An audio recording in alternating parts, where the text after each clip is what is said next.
So, what's up yung mga kabuyog? Welcome back to my Facebook page. Ayan, nagpipiling matapang tayo for today's video, mga kabuyog. Dahil, nagkamali ako ng dampot.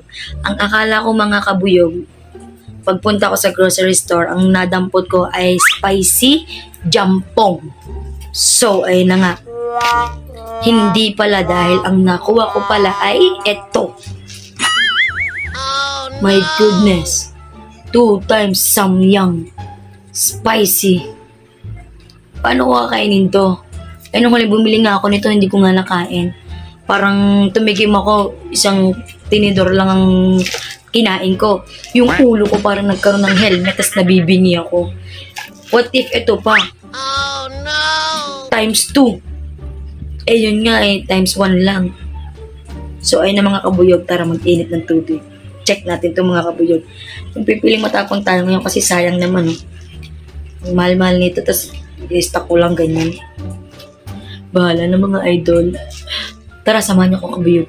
Mag-init tayong tubig. Let's go!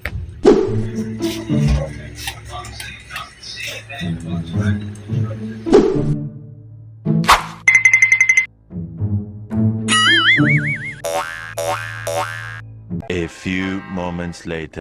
So, ayun na nga mga kabuyog, ito na nakapagpakulo na tayo ng tubig. Tapos open ko lang to.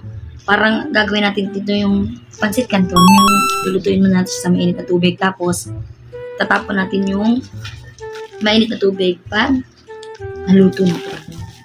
Open natin. So, ito yung ano. Ito siguro, ayan. Diyan mo itatapon yung tubig.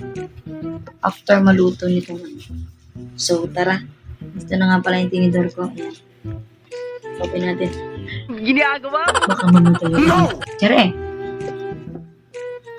Oh my God. So, ayan. Ito yung mga nakikita ko lang din sa ibang vlogger. Aksidente lang yung pagkakabili ko nito. Wala sa plano. Oh, no! Jampong na uwi siya sa miyang.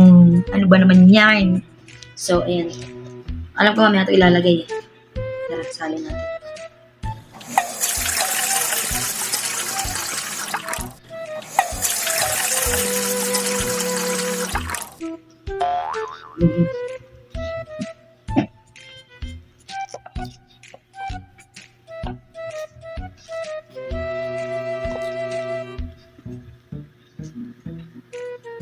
So, ayun na, mga kabuyog. Antayin na lang natin maluto yung noodles. Tsaka, ilagay natin doon. Tapos, try natin kung kaya ko ba. Napaka-ogag naman kasi bumili ng noodles. Kung gawin. Antayin natin.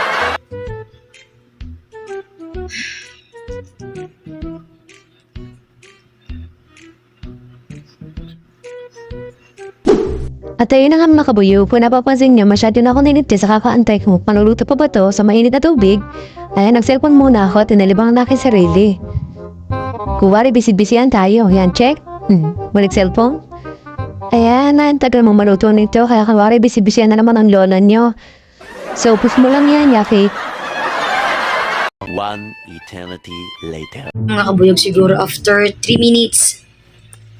Okay na rin to. Ngayon, itapon na natin yung sabaw. Dito na lang sa bintana para hindi na ako lalabas.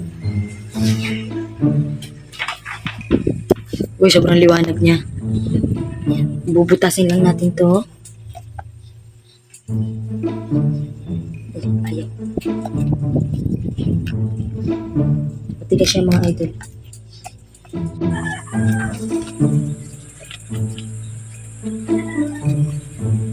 Mga kabuyog, kaya naitapon ko na yung tubig na mainit. Mainit-init pa siya. So, ngayon, ilagay na natin yung next step. Itong mga powder niya at seasoning. Ayan, ilagay na natin to, yung sauce niya.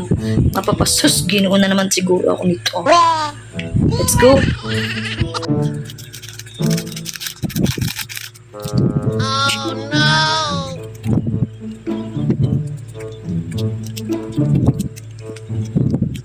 2 hours later. Ang mga idol, nalagay ko na yung sauce. Ayan, haluin na natin, tara. Tapos tikman na natin ito.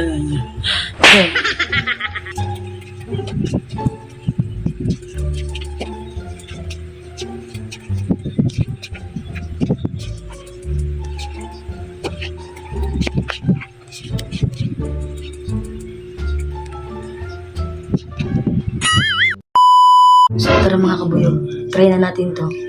Lord, ikaw na bahala sa akin. Kabuhay ko. Try natin yung samyang times 2. Amoy pa lang. Ang hanga.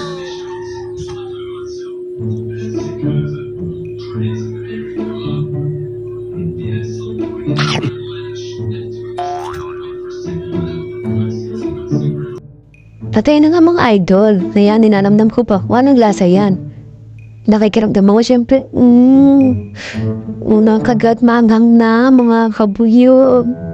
Parang nahihilo na ako dito pero kailangan ko pa rin subukan.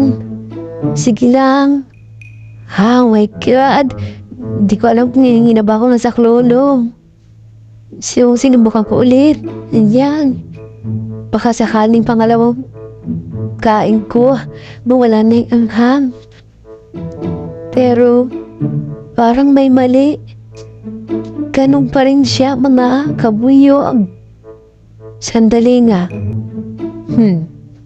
Ano pa nangyayari sa akin? Dito ko na naramdaman yung init. Ayan, lumalaki na yung ulo ko. Ayan, masakit sa dibdib, mga kabuyog. Hindi ko nga alam kung titigilan ko ba o idediretso ko pa to. Yan, hindi ko na mapampigilan yan. Dahil matigas ulo ko, sige, ikatlong subo. Kayanin ko pa kaya ito mga kabuyog. Pero habang tumatagal, parang namamanig yung labi ko. Ayan, kung pansin nyo. Ang init talaga niya, no? Diba? Kumuha naman pala ako dyan ng matamis. Kutsinta na may condense. Ayan, paano hindi ako na ang hangad. Ay naman mga kabuyog. Sinubukan ko kain dito ulit. Sinusya ko mga po pala muna yung kutsinta. Ayan. Baka tulong naman ito sa tingin ko.